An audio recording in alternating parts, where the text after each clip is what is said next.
Welcome to Radhai thoughts. Video பார்த்துட்ருக்க எல்லாருக்கும் ரொம்ப பெரிய ஹாய்.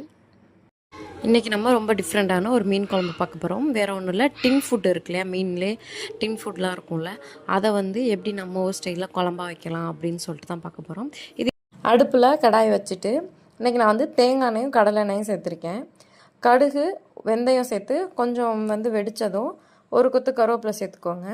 சின்ன வெங்காயம் ஒரு கைப்பிடி எடுத்து அதை பொடியாக நறுக்கி சேர்த்துருக்கேன். நல்லா வதங்கினோன்னா 3-4 பச்சை மிளகா சேர்த்து வதக்கிக்கோங்க. பொடியாக நறுக்கின தக்காளி சேர்த்து வதக்கிடுங்க. வதக்கிட்டு இன்றைக்கி நான் கத்திரிக்காவும் முருங்கைக்காவும் எடுத்திருக்கேன். சும்மா 2-3 கத்திரிக்காய், ஒரு அரை முருங்கைக்காய் மட்டும் எடுத்திருக்கேன் ஃப்ளேவருக்காக.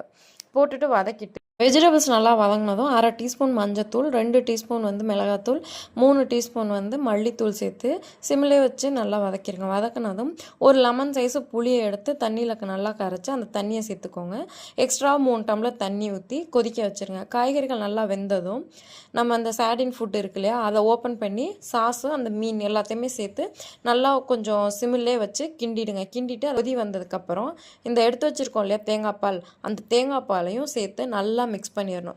மிக்ஸ் பண்ணிட்டீங்க அப்படின்னா குழம்பு செம்ம டேஸ்ட்டாக இருக்கும். கண்டிப்பாக உங்களுக்கு அதில் எக்ஸ்ட்ராவாக எந்த ஸ்மெல்லுமே வராது. அப்படியே ஃப்ரெஷ்ஷாக வச்ச மீன் குழம்பு மாதிரியே இருக்கும். கண்டிப்பாக ட்ரை பண்ணி பாருங்கள்.